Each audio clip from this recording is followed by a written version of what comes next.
Hi everyone, Rich Kratzer from DIY Home and Lawn Care in my estate. You hear that noise behind me? That's the AC unit that's been running non-stop all day because it's hit about 97 degrees out. I'm gonna actually show you what you need to do to clean this unit and why you should clean this unit. So you may be asking yourself, why do I have to go ahead and clean this outside condensing unit?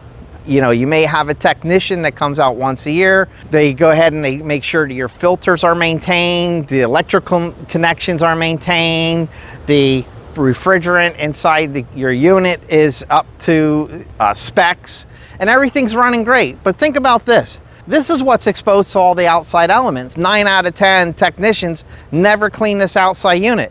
I watched a lot of videos on YouTube, some better than others, but I see guys out there hosing it off from the outside in. And if you think about it, all this is doing is pulling air in through coils and then pushing the hot air out, right? So why would you stand there with a garden hose blasting water through those coils in the same direction that the dirt's going?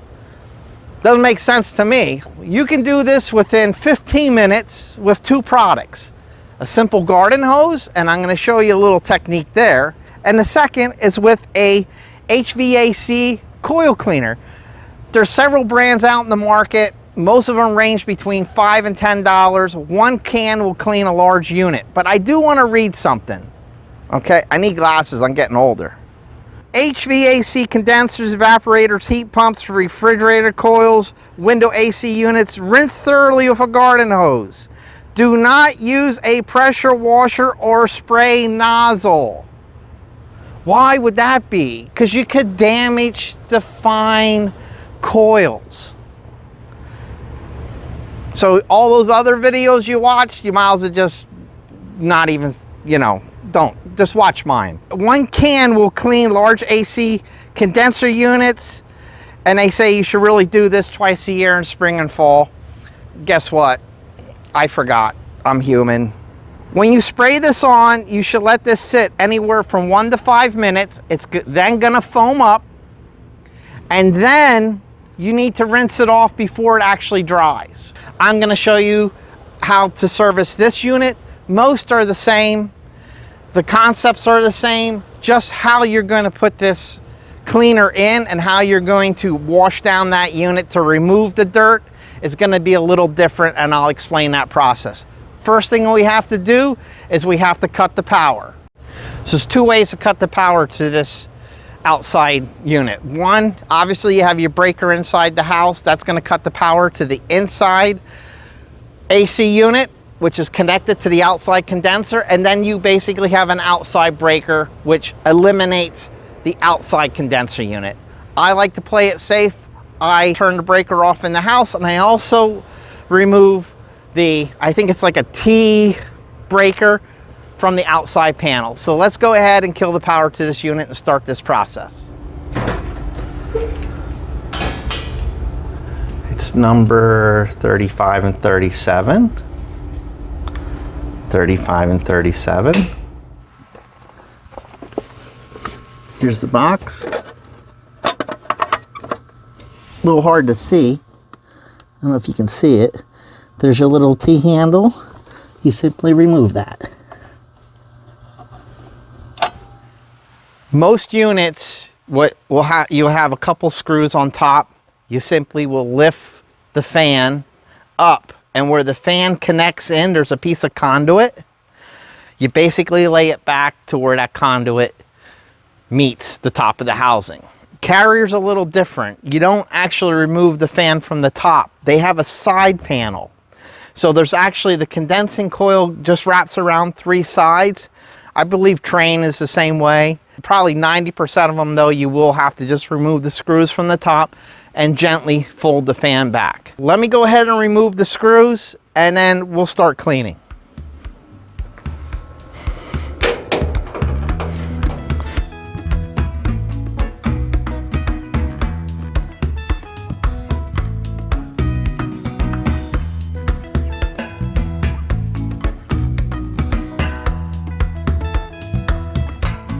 First thing I'm gonna do is, obviously I gotta vacuum out whatever dirt, leaves, stones, whatever got in here over the course of last year. And then I'm going to show you how to actually clean the coils themselves.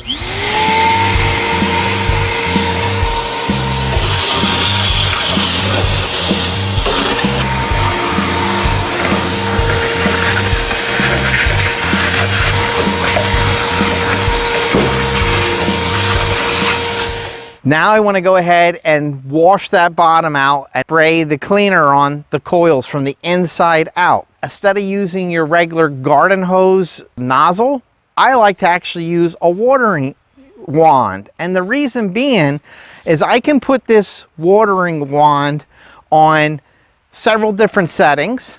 So I have like a center, but I also can adjust the pressure. So you can see where it actually goes down.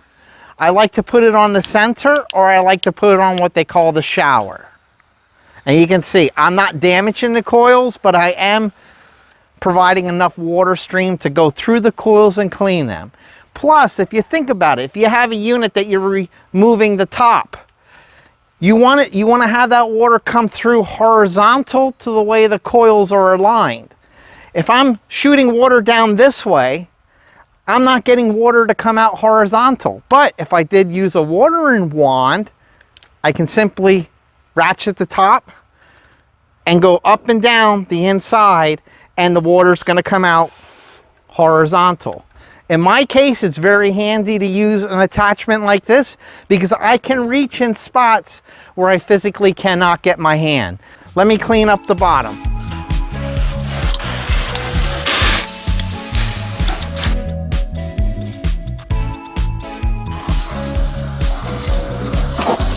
So I'm going to spray this from the inside, not from the outside, but from the inside out. I want to keep this can horizontal to the fins of the condenser unit. I'm basically going to go back and forth, back and forth. When I'm done, we're going to see if we can get a close-up view. It's going to be a little hard, and then we're actually going to rinse this out. It's tight in here.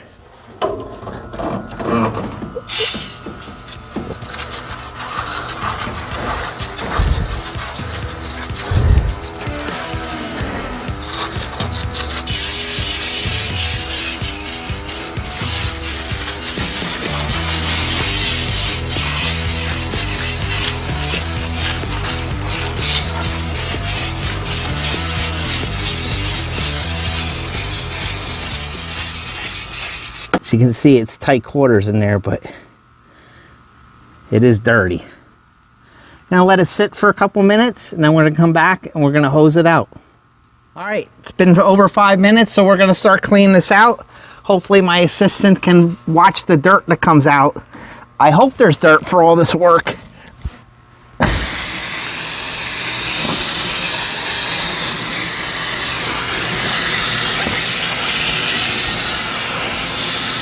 I can see dirt in here. Ugh.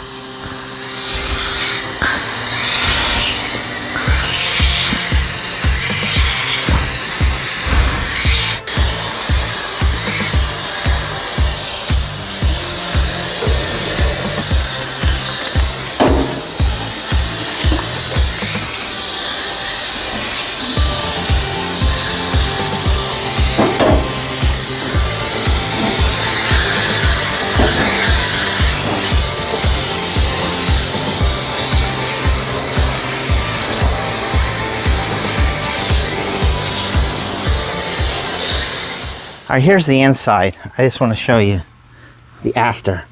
Look how bright. Silver. Those look nice.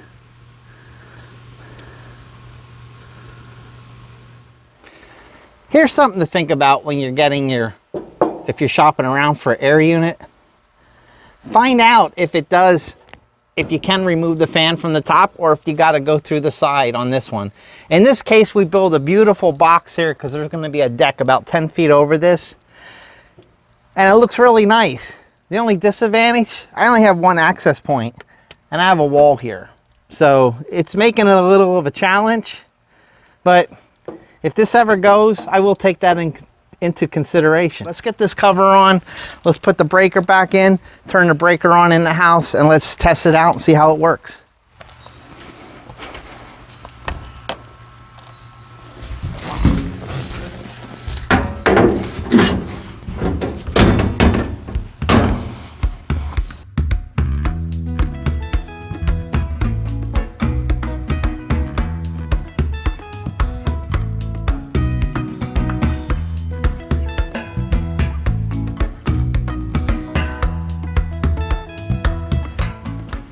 You know what? I want to tell you, I saw somewhere online, I thought it was kind of interesting, was an HVAC gentleman, and he was going through how to actually clean this.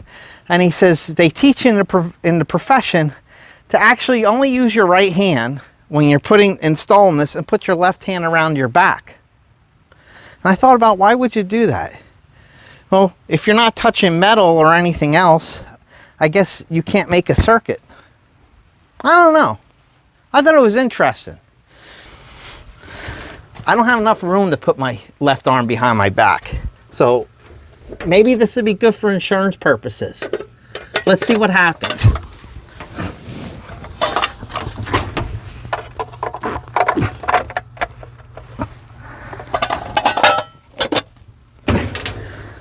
No shock. I'm going to turn the breaker on.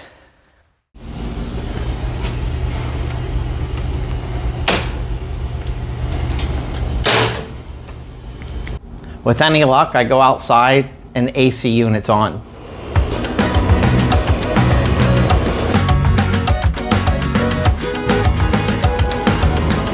So I think this project was a great success. I got it done in 15 minutes. Probably took me longer to film this process than actually do the work myself. I got it accomplished for less than $10 and a product that you can buy at basically any hardware store. I get asked a lot, should you cover your AC unit in the winter or should you not?